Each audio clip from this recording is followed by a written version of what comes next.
Probable será que logre que las personas a su alrededor lo quieran, lo acepten, lo respeten, se respeten.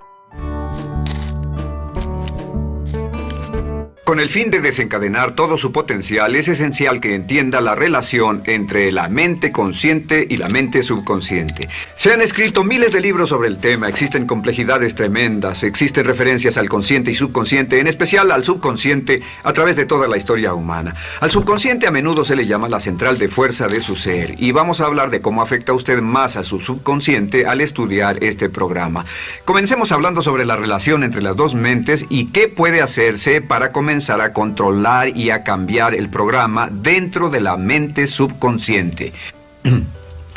La mente consciente y la subconsciente están bellamente diseñadas, son un diseño maestro, si saben a qué me refiero, puesto que tienen funciones muy diferentes y trabajan perfectamente en armonía entre ellas.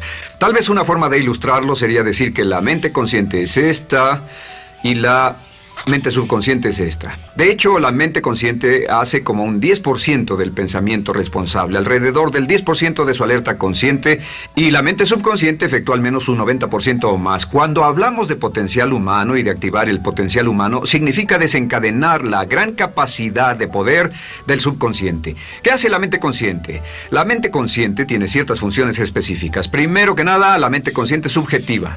La mente consciente puede ver al mundo claramente, por así decirlo, con claridad y pensar en ello analíticamente, en forma objetiva, sin emociones. En segundo lugar, la mente objetiva, la mente consciente, es racional y además es discriminatoria. Estas son tres de sus cualidades. En otras palabras, puede discernir las diferencias entre la verdad y la falsedad. Es como la parte matemática o no emocional del cerebro. La mente consciente tiene 4 funciones. La primera función es, la mente consciente identifica los datos que llegan. Y los datos que llegan pueden venir de una gran variedad de fuentes. Pueden ser pensamientos que se tengan o pueden ser cosas que le están pasando en el mundo exterior. Así que digamos que camina por la calle. Camina por la calle y oye el sonido de un automóvil. Sus ojos inmediatamente se mueven a la derecha para ver qué es el sonido e identificar qué es. Cuando ve el automóvil, automáticamente relaciona ese sonido con el auto. Lo segundo que hace la mente consciente es que compara a ese automóvil en movimiento con todos los demás automóviles en movimiento que haya visto. Y si vive en una gran ciudad como Nueva York, verá un auto y comparará ese automóvil en movimiento con otros autos. Ha visto 100,000, tal vez millones de autos moverse y sus reflejos son muy agudos. Si vive en un país que no tiene muchos automóviles, es factible que cuando vea un vehículo en movimiento, sus reflejos serán muy lentos. La comparación se hace, por decirlo así, inspeccionando rápidamente en el subconsciente y verificando toda experiencia previa que haya tenido con autos en movimiento. Al hacer esto, al hacer la comparación, instantáneamente logra usted una respuesta. Realmente se dice que las funciones subconscientes son alrededor de 30,000 veces la velocidad de la mente consciente. Puede echar un solo vistazo, oír un ruido o pensar un pensamiento con la mente consciente e instantáneamente desencadenará una reacción que tal vez tomaría una gran cantidad de horas de evaluación si tuviera que hacerlo conscientemente. La tercera función de la mente consciente es que analiza. Una vez que tiene una respuesta de su comparación, analiza la situación. Camina usted por la calle, escucha el sonido del motor automotriz, mira hacia la derecha, ve al carro dirigirse hacia usted. Su comparación le dice que se mueve a una velocidad de 80 kilómetros por hora y que estará donde usted está en un segundo, a menos que se mueva. Así que ahora lo analiza y dice, ¿qué debo hacer? ¿Debo moverme o no? La respuesta es sí. Lo que hace es que se mueve, y esto nos lleva a la cuarta función de la mente consciente, que es decidir. La mente consciente decide qué hacer después del análisis. Dice sí o no. La mente consciente funciona como una computadora binaria. Siempre dice sí o no a la información que llega. La mente consciente solo puede tener un pensamiento a la vez. Y esto es sorprendente, como van a ver, es en realidad una estructura brillante. Así que camina por la calle, oye el sonido, mira hacia la derecha, ve el auto moverse, La comparación le dice que el auto se mueve hacia usted y el análisis del auto en movimiento le dice que debe quitarse. Usted dice, ¿me moveré? ¿Sí o no? La respuesta es sí. ¿Me muevo hacia adelante? ¿Sí o no? La respuesta es no. ¿Me muevo hacia atrás? ¿Sí o no? En cuanto dice, sí, me muevo hacia atrás, esta palabra sí pasa a su mente subconsciente. La mente subconsciente al instante desencadena a todos los nervios, a todas las sinapsis, a todos los tejidos para que pueda moverse hacia atrás y quitarse de ahí. No debe quedarse sentado y pensar, ¿debo mover primero el pie derecho o primero el izquierdo? Todo lo que hace es enviar la señal a la mente consciente, apoyado por una carga, por así decirlo, o por una detonación de emociones. Entre más fuerte sea la emoción, más rápidamente responderá el subconsciente a su mandato. El subconsciente se activa con las emociones. La emoción del temor, la emoción del deseo, el instinto de supervivencia, el instinto de amor. Siempre es una emoción lo que desencadena al subconsciente. De acuerdo, ¿cuáles son algunas de las características de la mente subconsciente? La mente subconsciente es como un banco masivo de datos. El papel del subconsciente es almacenar y recibir datos. En otras palabras, la mente subconsciente es la mente subjetiva, puesto que simplemente es la mente que obedece.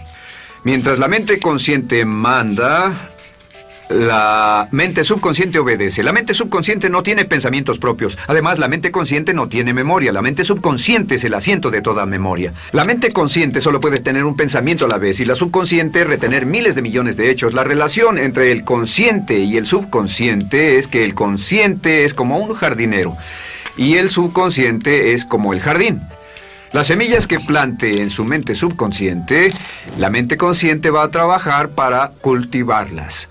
En la mente subconsciente tiene toda una serie de programas diferentes. El concepto propio, que contiene toda la información, todos los temas que le son importantes y todas las experiencias y respuestas previas a esas situaciones, para que si tiene una nueva situación similar, uno de los papeles del subconsciente es mantener su comportamiento consistente con su comportamiento previo. Así que si siempre ha tenido miedo de una situación y ve esa situación, instantáneamente temerá sin pensarlo. En una situación en la que no sabe nada sobre la tendencia natural, usted no temerá ni dejará de temer porque no sabe suficiente hasta que haya formado un banco de experiencias. Esto nos lleva a las 3 leyes críticas. 3 de las más importantes leyes mentales de las que hemos hablado. Recuerden que hablamos de cómo toda su vida está determinada por leyes mentales. La primera de estas 3 leyes mentales es la ley de la actividad subconsciente. La ley de la actividad subconsciente dice que lo que llegue a plantar en su mente subconsciente inmediatamente se pone a trabajar para ponerlo dentro de la realidad. Y su mente subconsciente hace que todas sus palabras y acciones, encajen en un patrón consistente con su concepto propio. En otras palabras, hace que todas sus palabras y acciones mantengan un patrón consistente con su concepto propio o consistente con la información previa que ha alimentado. Así mantiene sus palabras y acciones consistentes con sus metas y, por así decirlo, se convierten en parte de su concepto propio. Significa que su lenguaje corporal, sus actitudes, su nivel de energía, su nivel de autoconfianza, la forma en que se desenvuelve con otras personas, sus habilidades sociales, todo consistente con su concepto propio. El subconsciente, simplemente sin pensar en ello, hace que todo esté consistente con eso, y cuando se siente bien, su concepto propio es positivo, tiene un resorte en sus pasos, su lenguaje corporal tiene confianza, valor, es extrovertido, etc. Y cuando se siente negativo, su concepto propio es negativo y actúa negativamente. Esto nos lleva a la segunda ley. Esta ley es la de la concentración. De hecho, es la 9ª ley de la que hemos hablado desde que comenzamos. La ley de la concentración es muy importante. Es tan importante. De hecho, cada una de estas leyes es tan importante en su lugar como para ellas mismas poder controlar su destino. La ley de concentración simplemente dice esto. Dice que lo que coseche, crecerá.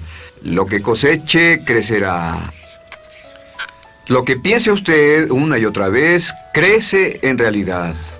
Es muy simple. Antes enseñaba un curso sobre pensamiento creativo y la forma en que se explica es: imagine que esta es la capacidad total que se tiene y cuando envía un pensamiento hacia acá, ocupa un cierto espacio y todo el resto de capacidad mental se Este es su pensamiento, se usa para pensar en todas las demás cosas que hay en la mente, pero entre más piense desde el consciente hacia el subconsciente, más su capacidad mental estará comprometida a pensar sobre esta idea. Hasta que llegue a un punto en el que esta idea llegue a ser tan consistente que ya no piense en otra cosa, y al no pensar en nada más comenzará a establecer este campo vibratorio. La mente subconsciente es el centro de la ley de atracción, y la ley de vibración y la ley de radiación. Comienza a establecer este campo de vibración que envía energía-pensamiento consistente con lo que está pensando, y lleva a su vida a personas y circunstancias en armonía con dichos pensamientos. Solo debe mirar a su alrededor y debe decir, ¿en qué estoy pensando todo el tiempo? ¿En qué estoy recapacitando todo el tiempo? Y la regla básica con respecto a la ley de concentración es concentrarse en algo, pensar lo que quiere que pase y no sobre lo que teme. Y esto nos lleva a la tercera ley de esta serie, y esa es la ley de sustitución. Ahora, la ley de sustitución, como me han dicho muchos de mis graduados, ha sido la ley más importante que han aprendido. Es una ley muy simple. Se basa en un hecho que la mente consciente solo puede tener un pensamiento a la vez, ya sea positivo o negativo. Si quiere deshacerse de un pensamiento negativo, la mente no es como una aspiradora, no se queda vacía. Si quiere deshacerse de un pensamiento negativo, debe derribarlo con un pensamiento positivo. Puede reemplazar un pensamiento con otro. Reemplazar un pensamiento con otro. Y si hace eso en forma consistente, si reemplaza cualquier pensamiento negativo, cualquier pensamiento de temor, de ansiedad, cualquier pensamiento autolimitante y expectativas negativas, cualquier cosa que lo retenga, temor al fracaso, carencias, pobreza, rechazo, pérdida de cualquier cosa, si lo reemplaza con un pensamiento de deseo, esta es la clave: temor contra deseo. Si mantiene su mente en lo que desea y la aleja de lo que no desea y hace énfasis en lo que desea, sus temores disminuyen y se hacen más pequeños al pensar en lo que desea. Eventualmente, debido a la ley de sustitución, tendrá menos y menos tiempo y menos emoción de pensar en lo que no quiere. ¿Por qué las personas tienen éxito? Simplemente por esto. En la Biblia se dice, aquel que tiene